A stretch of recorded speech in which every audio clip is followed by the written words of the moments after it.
ओम शांति। आज के वरदान, बाप दादा के वरदान अपने बच्चों के प्रति।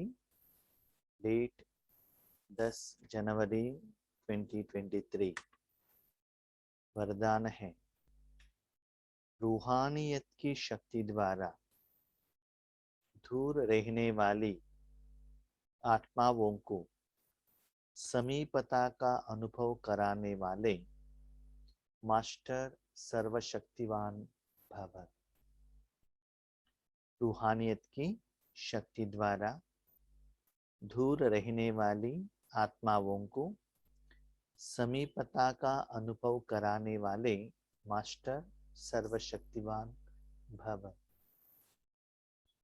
जब हम बाबा का याद करते हैं, ईश्वरीय सेवा करते हैं, बाबा हम बच्चों को साधन के रूप में, निमित्त रूप में यूज करते हैं, तो संबंध संपर्क में आने वाले आत्माओं को अनुभव होता है। भले ज्ञान द्वारा, वाइब्रेशंस द्वारा, भले बातों द्वारा, मुस्कुराहट द्वारा, संकल्प, शुभ भावना, शुभ कामना, टोली, ब्रह्मा भोजन, ऐसे अलग अलग रूप में नजदीक साथ में रहने वाले आत्माओं को परमात्मा अपना अनुभूति कराता है। लेकिन समय के अनुसार अभी हमको विश्व कल्याणकारी बनना है। हर एक आत्मा के सामने आप जाकर पहुंच नहीं सकते हैं, तो उस समय क्या करें? आज साइंस के साधन द्वारा, टेलीविजन के माध्यम द्वारा, ऑनलाइन द्वारा जो भी न्यूज़ हो, जो भी बात हो, दुनिया के हर कोने में जाकर पहुंच रहा है। अंत समय में ये इलेक्ट्रिसिटी भी काम नहीं करेगा, टेलीविजन भी काम नहीं करेगा। तो उस समय ईश्वरीय सेवा कैसे हो, ताकि दूर दूर में रहने वाले आत्माओं को भी जरूरत और शक्ति का एहसास हो। उसके लिए क्या करना है, उसके बारे में आज बाबा ने हमको बता रहे हैं। उसके लिए हमारा स्थिति, स्वरूप, विधि, तपस्या क्या करना चाहिए। ब्रह्मा बाबा साकार में तो पांडव भवन में थे, माउंट आबू में थे, लेकिन उनका शक्ति चारों ओर चल रहा था। सभी लोगों को भगवान का पहचान मिल रहा था। तो रिसेंट मुरली में बाबा कह रहे हैं, बाप समान बनो। उसके लिए आपको क्या करना है कि बहुत दूर तक रूहानियत का शक्ति जाकर पहुंच जाए, बीच में कोई साधन का आधार न हो। इसके लिए बाबा ने कहा, मास्टर सर्वशक्तिवान भव। माना आत्मा का 100% अटेंशन और शक्ति सिर्फ शिव बाबा की तरफ ही रखना चाहिए। और कहा भी मन बांटा हुआ नहीं रहना चाहिए। आप सर्वशक्तिवान के साथ जुटे हो, उनकी शक्ति आपके द्वारा जहां पहुंचना चाहिए वहां पहुंच रहा है। आपने अपने घर में एक ट्यूबलाइट लगाया, बल्ब लगाया, रोशनी जितना भी जो चीज है वहां जाकर पहुंच जाएगा, जितना वो बल्ब में कैपेसिटी है। याद रखिएगा, होल्डर एक ही है, घर एक ही है, लेकिन जो आप बल्ब लगाते हो, जोरो कैंड का लगाएंगे तो रोशनी कम आएगा, 40 वैट्स का लगाएंगे थोड़ा ज्यादा आएगा, 100 वैट्स का लगाएंगे तो और भी ज्यादा लाएगा, हेलोजन लगाएंगे तो और भी ज्यादा आएगा। इलेक्ट्रिसिटी एक ही है, एक ही वे से फ्लो हो रहा है, लेकिन बाहर जो प्रकाश आ रहा है, रोशनी आ रहा है, उसमें अंतर हो जाता है। तो ऐसे ही आप बाप दादा के साथ आप जब कनेक्शन में रहते हैं, बीच में कोई व्यक्ति, कोई चीज कोई सब्जेक्ट रहता है तो रोशनी जाकर डायरेक्टली पहुंच नहीं सकता है। उसके लिए बाबा ने बहुत सुंदर एक एग्जाम्पल बताया। देखो बच्चे, सुबह इस दुनिया में सूर्य का उदय होता है, दोपहर में सूर्य का जो रोशनी है धरती में नजदीक होने के कारण इतना आता है कि पसीना आ जाता है, टेम्परेचर ज्यादा होता है। इसका मतलब धरती और सूर्य के नजदीक आ गया, डिस्टेंस कम हो गया, रोशनी आकर धरती तक आकर पहुंच रहा है। तो सूर्य का जो रोशनी में जो गुण है गर्मीपन, उसका अनुभव आप लोगों को चमड़ी द्वारा, शरीर द्वारा अनुभव हो रहा है, राइट। अभी बाबा का क्वेश्चन, सूर्य और धरती के बीच में, आपके बीच में बादल आ गया तो क्या होगा? बीच में पहाड़ आ गया तो, एक पेड़ आ गया तो, आपने बीच में अम्ब्रेला लगाया तो क्या होता है? आप और उनके बीच में एक साधन आ गया। साधन आने के कारण जो जिनका जो जितना जो रोशनी है डायरेक्टली आकर आपको जितना परसेंटेज में आकर पहुंचना चाहिए वो नहीं पहुंचता है।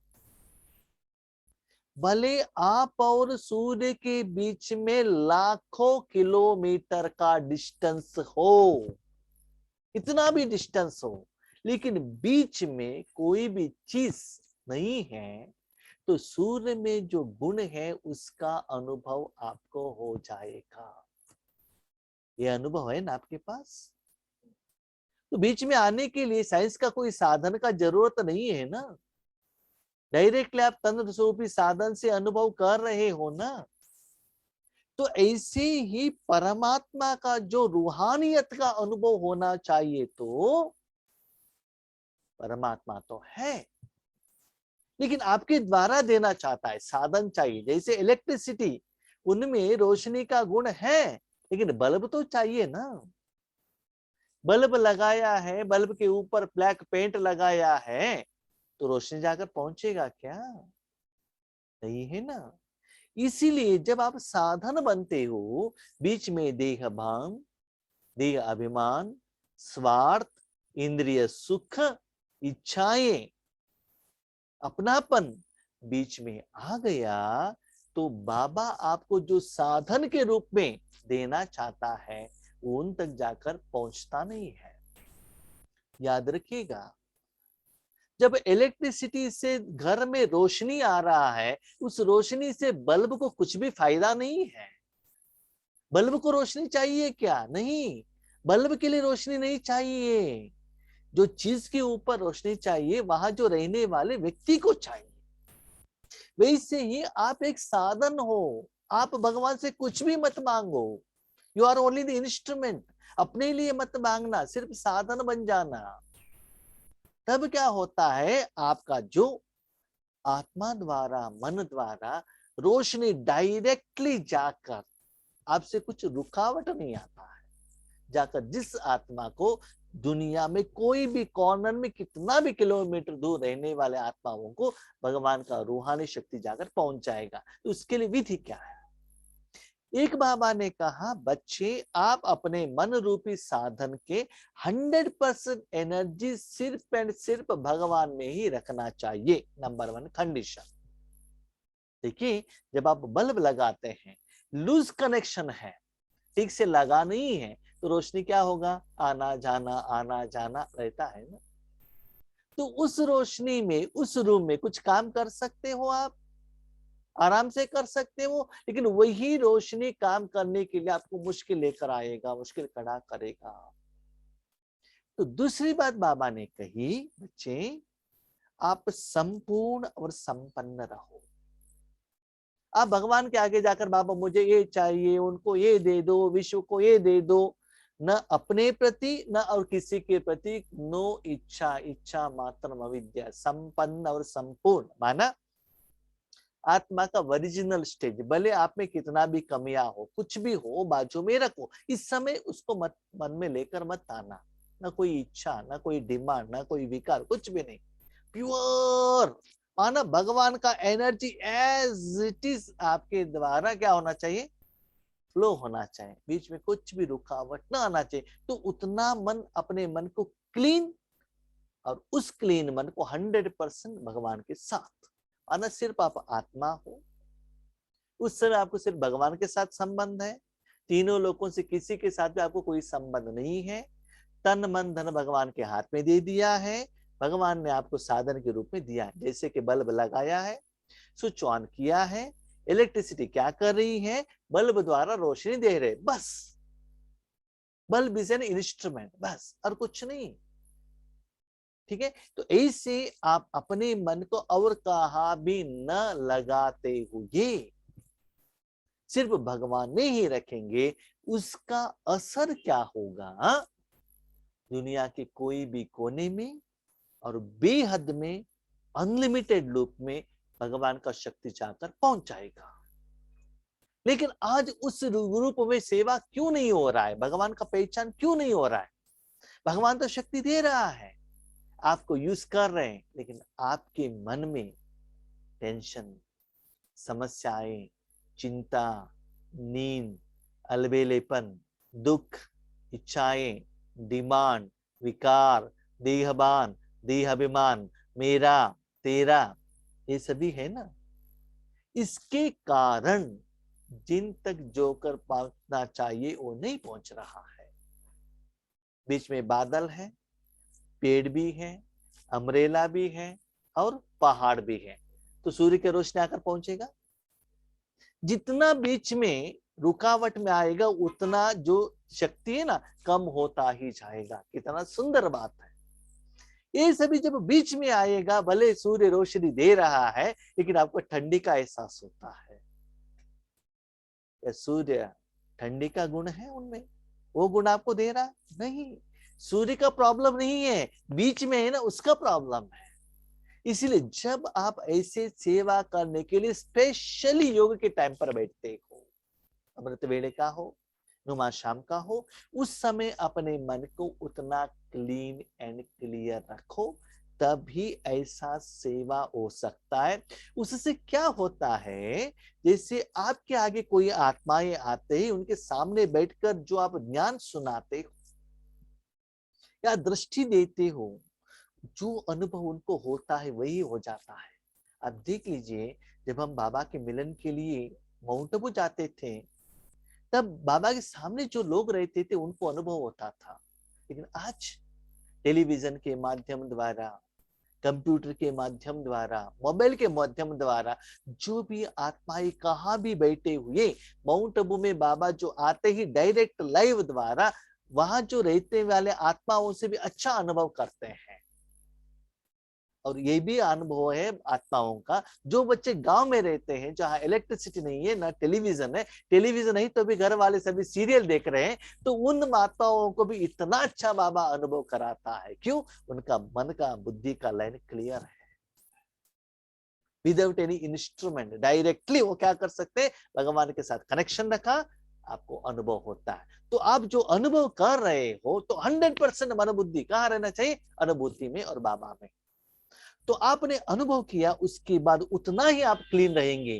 जैसे बल्ब करंट के साथ कनेक्ट होते ही पहले गर्मीपन बल्ब में ट्रांसफर होगा, पहले बल्ब गर्म होगा, उसके बाद रोशनी बाहर आएगा, तो ज्यादा अनुभव आपको होता है शांति का। तो जितना क्लीन एंड क्लियर रहते हो, स्वार्थ के लिए नहीं, देने के लिए, उतना बहुत दूर तक शक्ति जाकर पहुंच जाएगा। भले आपको ज्ञान सुनाने का लैंग्वेज का भी जरूरत नहीं है, ज्ञान का समझने का भी जरूरत नहीं है, विचार सागर मंथन करने का भी जरूरत नहीं है। तो ऐसे सेवा का जरूरत है। तो विधि क्या है, एक सर्वशक्तिमान से जुटे रहे, दूसरा मन क्लीन एंड क्लियर रहे। जैसे साइंस के साधनों द्वारा दूर की हर वस्तु समीप अनुभव होती है। जैसे रिसर्च करते हैं ना, जैसे कि क्या है, सूक्ष्म दर्शक को देखने वाला नजदीक का चीज देखने के लिए यूज करते हैं। और स्काई में भी रखकर क्या करते हैं, दूर में रहने वाला चांद हो, सूर्य हो या स्टार्स हो, उसको नजदीक में देख लेते हैं। ठीक है, तो ऐसे ही बाबा कहते हैं वो लोग एक साधन यूज करते हैं, राइट। चीजों को बड़ा देखने के लिए साधन तो चाहिए ना, एक तो आईना चाहिए, नहीं तो कोई साधन चाहिए। माउंट आबू से आप बाबा को देखते हो तो टेलीविजन तो चाहिए ना, साधन तो चाहिए ना। तो बाबा को भी देखने के लिए, अनुभूति करने के लिए साधन चाहिए। तो साधन क्या है? व्यक्ति तो बाप दादा है, अनुभव कराने का व्यक्ति, अनुभव करने वाला व्यक्ति अलग है। देखिए बाप दादा माउंट आबू में आए हैं, किसके तन में आए हैं? गुलजारदारी के तन में। अनुभव कम कर रहे हैं, हम कर रहे हैं, बीच में टेलीविजन साधन, मोबाइल साधन, कंप्यूटर साधन। वैसे ही भगवान देना चाहता है, कोई आत्मा को देना चाहता है, पंच तत्वों को देना चाहते हैं। whom you are only an instrument। तो इंस्ट्रूमेंट क्या है? बाबा ने कहा ऐसे दिव्य बुद्धि द्वारा, बुद्धि दिव्य होना चाहिए, clean and clear, bulb clean रखो। इसे हमारे घर में एक बल्ब लगाया था, तब हम लोग लकड़ी से आग लगाते थे नहाने के लिए। 2 साल हो गया था। उसके बाद एक बार हमने क्या किया, उसमें जो मट्टी लगाया हुआ इसको क्लीन किया और दोबारा हमने लगाया। तो घर वाले सभी पूछ रहे नया बल्ब लगाया क्या? बल्ब तो वही है, लेकिन उसके ऊपर जो मट्टी था उसको क्लीन कर दिया। इसी बाबा कहते उस दिव्य बनाओ। दिव्य माना क्या है? सिर्फ आत्मा के साथ जुड़ो, सिर्फ परमात्मा के साथ जुड़ो। देह बान के साथ कनेक्शन मत होना, स्वार्थ में मत आना, कुछ एक्सपेक्टेशन मत रखना। लेकिन बुद्धि दिव्य कब बनता है? अभी देखो बल्ब है, बल्ब के ऊपर मुट्ठी लगा है, उसको दिव्य बनाना तो साधन चाहिए ना। साधन क्या है? पानी, पानी और सोप लगाओ, उसको क्लीन करो, उसके बाद कपड़े से साफ करो, तब वही बल्ब क्या होगा? दिव्य होगा, माना उसके ऊपर जो मट्टी क्लीन होता है। तो जितना अपना बुद्धि को भगवान में रखते हो, निरंतर रखते हो, एकाग्रता से रखते हो, तो उतना आपका बुद्धि क्या होता जाएगा? दिव्य बनता ही जाएगा। जब तक बुद्धि दिव्य नहीं होता है तब तक वो रोशनी एज इट इज पास नहीं होता है। जैसे कि आपका जीभ क्लीन नहीं होता है, उसके ऊपर जो भी चीज रखते हैं उन्हें टेस्ट पता नहीं चलता है। जब आपको बुखार आया है, ठंडी आया है, तो क्या होता है ना, टेस्ट पता चलता है क्या? नहीं है ना। इसीलिए जब तक बुद्धि आपका दिव्य नहीं है, भगवान की शक्ति का अनुभव पहले आपको नहीं होता है। बाकी लोगों को होना तो बाजू में रखो। अभी भले सूर्य इलेक्ट्रिसिटी का रोशनी तो व्हाइट है, लेकिन बल्ब के ऊपर ब्लैक कलर लगाया है तो रूम में ब्लैक रोशनी ही दिखाई देगा ना। तो रोशनी ब्लैक है क्या? इलेक्ट्रिसिटी ब्लैक है क्या? नहीं, बल्ब ब्लैक है। ऐसे बीच में आपके पास विकार है तो लोगों तक विकार जाकर पहुंच जाएगा। विकार तो दुनिया में सभी जगह पर मिल रहा है, आपसे क्यों चाहिए उनको? उनको तो पवित्रता चाहिए ना, सच्चे भगवान का शक्ति चाहिए। इसलिए बाबा कहते जब आपकी तपस्या द्वारा, साधना द्वारा बुद्धि दिव्य होता ही जाता है, तब ही ऐसे सेवा बाबा आपसे लेता है और आपके बुद्धि को साधन के रूप में यूज करता है। तो ऐसे दिव्य बुद्धि द्वारा दूर के वस्तु समीप अनुभव कर सकते हो, है ना। बुद्धि जितना दिव्य होता ही जाता है, आप और भगवान के बीच में कितना भी करोड़ों किलोमीटर दूर में हो, आपको ऐसे लगता है बाबा मेरे साथ नहीं है। पहले आपको अनुभव होता है, क्योंकि अनुभव करने का साधन क्या है? बुद्धि है। तो बुद्धि में 84 जन्मों का जो विकार है, इसलिए अनुभव नहीं हो रहा। तो उस संस्कार को क्या करो? बाजू में रखो। जैसे साथ रहने वाली आत्माओं को स्पष्ट देखते, बोलते, सहयोग देते और लेते हो, ऐसे रूहानियत की शक्ति द्वारा दूर रहने वाली आत्माओं को समीपता का अनुभव करा सकते हो। जैसे आपके सामने कोई व्यक्ति है, कितना प्यार से नजदीक से बात करते हो, उनको समस्या का समाधान देते हो। आज भी हम देखिए कितना किलोमीटर दूर में है तो भी साधन द्वारा कितना नजदीक दिखाई देता है ना। और ये भी देख लीजिए, जब आप क्रिकेट मैच देखने के लिए स्टेडियम में जाइएगा, वो नजदीक में नहीं दिखाई देगा, लेकिन टेलीविजन में बहुत नजदीक दिखाई देगा, क्लियरली दिखाई देता है साधन द्वारा। तो बाबा कहते ऐसे आपको और किसी को अनुभव कराना है तो पहले आप भगवान के नजदीक आ जाओ। भगवान आपके साथ में है, ऐसा एहसास आपको हो। ऐसा नहीं कि मैं यहाँ हूँ, बाबा तो परंदाम में है, मेरे और बाबा के बीच में बहुत डिस्टेंस है, बाबा तो माउंट आबू में है, डायमंड हॉल में है। नहीं, एक तो बाबा के पास आ जाओ, नहीं तो बाबा को लेकर आओ। तो भगवान को नजदीक में रखकर पहले आप अनुभव करो।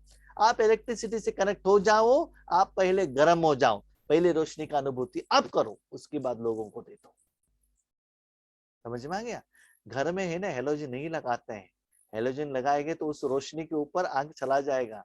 हेलोजन कहाँ लगाते हैं? स्ट्रीट में लगाते हैं ना, रोड में लगाते हैं। इससे सूर्य कहाँ रहता है? बहुत ऊपर रहता है ना। ऐसे मन को भी क्या करो, उतना ऊपर लेकर जाओ। ठीक है? तो ऐसे नजदीक की आत्माओं को ज्ञान द्वारा, दृष्टि द्वारा, गिफ्ट द्वारा और मधुरता द्वारा अनुभूति अभी करा रहे हो, ऐसा लगता है कि वो व्यक्ति आपके सामने है। ऐसे ही दुनिया में कोई भी कोने में रहने वाली आत्माओं को भी आत्माओं को भी बाबा अनुभव कराएगा। आप साधन बनेंगे। जब साकार में ब्रह्मा बाबा थे, बहुत सारे आत्माओं को बाबा ने साक्षात्कार कराया, बहुत दूर दूर में थे। उन लोगों को बाबा ने साक्षात्कार कराया, लेकिन कराया किसने? शिव बाबा ने। ब्रह्मा बाबा को पूछा गया, बाबा कहते थे आई डोंट नो एनीथिंग। तो जितना आप दिव्य बनते ही जाते हो, ऐसा सेवा करने के लिए साधना करते हो, इससे रूहानियत का, बाबा ने ठीक से सुनिएगा, रूहानियत का अनुभव आपका मुख से निकला हुआ शब्द नहीं, क्लास नहीं, यूट्यूब में आया हुआ व्यूज नहीं, टेलीविजन द्वारा प्रोग्राम नहीं, आपने भेजा हुआ कैलेंडर या गिफ्ट बैड्ज नहीं, टोली नहीं, क्या पहुंचेगा? Without any instrument, not through zoom, not through YouTube, not through Google, not through phone, without any instrument, निराकार परमात्मा, निराकार आत्मा द्वारा, निराकार बुद्धि द्वारा, निराकार आत्माओं को अनुभव कराता है। तो ऐसी साधना करना चाहिए। इसके लिए क्या करना चाहिए? सिर्फ इसके लिए मास्टर सर्वशक्तिवान। मास्टर सर्वशक्तिवान माना, मन को 100% परमात्मा के साथ कनेक्शन रखो। आपका आंख, अंतर चक्षु सिर्फ बाबा के साथ देखना। अभी देखो बल्ब की, सिर्फ बल्ब को देखो, क्या होता है? आंख क्या होता है? ब्लैक हो जाता है, कुछ दिखाई नहीं देता है। दोपहर के टाइम पर नंगे आंखों से सूर्य को देखो, कैसा लगता है? लाल लाल दिखाई देगा ना, सिर घूम जाएगा, है ना। तुरंत आंख को क्या करते हैं? नीचे करते हैं ना। तो ऐसी बाबा कहते हैं अपने मन को ऐसे बाबा में रखो, इतना शांति, इतना शक्ति आपके द्वारा फ्लो होगा। उससे पता चलता है आप और परमात्मा के बीच में डिस्टेंस कम हो गया। ये तो एक तरफ। दूसरी जगह पर संपन्न और संपूर्ण स्थिति में स्थित रहो। मुझे कुछ भी डिमांड नहीं है, मुझे सेवा करना है, ये करना है, उनको वो चाहिए, ये चाहिए, कुछ भी डिमांड नहीं, जो चाहिए मुझे मिल गए। संपन्न और संपूर्ण, मेरे अकाउंट में कुछ भी बाकी नहीं रहा, कुछ भी बिका नहीं, सब कुछ क्लियर। इससे क्या होता है ना, आपके मन और कहा भी चाहिए करके बाहर नहीं जाता है। किसी के साथ झगड़ा है तो फाइटिंग करना, इच्छा है तो विकार में जाना, तो आत्मा का जो एनर्जी है ना और कहा भी डिस्ट्रीब्यूट नहीं होता है। इसे छोटे बच्चों को मोबाइल अच्छा है तो क्या होता है ना, आत्मा का 100% एनर्जी कहाँ है? मोबाइल में ही है। बहनों को शॉपिंग के लिए जाते हैं तो 100% एनर्जी कहाँ है? शॉपिंग के लिए है ना। तो जो काम आपको अच्छा लगता है 100% एनर्जी उसमें ही रहता है। वो काम होने के बाद अपने मन की एनर्जी को क्या करते हो? आप डाइवर्ट करते हैं और डिस्ट्रीब्यूट करते हैं। तीसरा बाबा ने कहा संकल्प शक्ति को स्वच्छ बनाओ। संकल्प क्लीन एंड क्लियर रहे। मुझे ये साधना करना है, वो करना है, ये सेवा है, ये स्टेज है, ये विधि है, नहीं। संकल्प क्लियर रहे कि इस सेवा करने के लिए ही अपने मन को क्या करो? सेट करो। और कहा भी अपने मन को, संकल्प को डिवाइड मत करना। ऐसे करते रहेंगे तो क्या होगा? स्लोगन, अपने हर संकल्प, बोल और कर्म द्वारा औरों को प्रेरणा देने वाले ही प्रेरणा मूर्त है। इस स्थिति में आप रहेंगे तो आपका हर संकल्प, भले आगे रहने वाली आत्माएं हो या कहाँ दूर में रहने वाली आत्माएं हो, मैंने अपने जिंदगी में देखा है, ये जो ईश्वरीय ज्ञान बाबा सुनाते हैं ना, किसी किसी आत्मा को कितना साल के बाद और रिकॉर्डेड किया हुआ क्लास उनको प्रेरणा मिल जाता है। Hours together, years together, hours नहीं, इतना साल के बाद। और कोई कोई कहते हैं भाई जी उस क्लास में आपने ये कहा था ना, भूल जाता हूँ। बेंगलुरु में एक जगह पर 108 दिन का बट्टी चलता था, MS पाल्या करके, तो वहां बट्टी में ज्यादा समय रहते थे। उसके बाद एक दो बार आंध्रा में जाने का चांस मिला, माना बार बार आई थे आंध्रा में। तो वहां का स्टूडेंट्स ने कहा भाई जी वहां आपने ये एग्जाम्पल कहा था ना, अभी यहाँ कह दीजिए। एग्जाम्पल मुझे अभी याद नहीं है, आप याद करो क्या है वो। तो वो एग्जाम्पल यहाँ नहीं चलता है, उस समय बाबा जो प्रेरणा देता है वो कहना है बस, तो उन लोगों को याद रहता है। तो ऐसे किस आत्मा को किस समय पर क्या देना चाहिए बाबा देता है, सिर्फ आप बाबा के साथ कनेक्शन में रहो। इसलिए आपका हर संकल्प ऐसा नहीं कि प्रेजेंट, कभी भी आपने किया हो बहुत साल पुराना का संकल्प भी उस समय काम में आएगा। देखिएगा ये सारे मुरली बाबा ने कितना साल पहले चलाया था, लेकिन वर्तमान समय के लिए हमारे सभी जिंदगी में 100% एक्यूरेट हो रहा है ना। इसका मतलब क्या है, बाबा को जो हर वर्डिंग है कभी भी यूज हो सकता है। इसलिए हर संकल्प, बोल और कर्म और लोगों को प्रेरणा देना है, तो इसके लिए भले आगे वाले हो, भले रिकॉर्डेड क्लास हो, चाहे रूहानी शक्ति द्वारा हो, चाहे आगे वाले आत्माओं को हो, किसी को भी हो, प्रेरणा होना है तो आपको मूर्त बनना है। याद रखिएगा, प्रेरणा देने वाला बाबा है, आप सिर्फ इंस्ट्रूमेंट हो। ऐसे अपनी स्थिति को बनाते रहेंगे, आपका हर संकल्प, हर कर्म उनको क्या देगा, प्रेरणा मिलता जाएगा। उसके आधार पर वो साधना करते जाएंगे। आपको कहने का जरूरत नहीं पड़ता है आप ये कीजिएगा वो कीजिएगा, कहने का जरूरत नहीं पड़ता है। आपके कर्म ही उनको क्या देता है, प्रेरणा देता है। ठीक है, अच्छा, ओम शांति।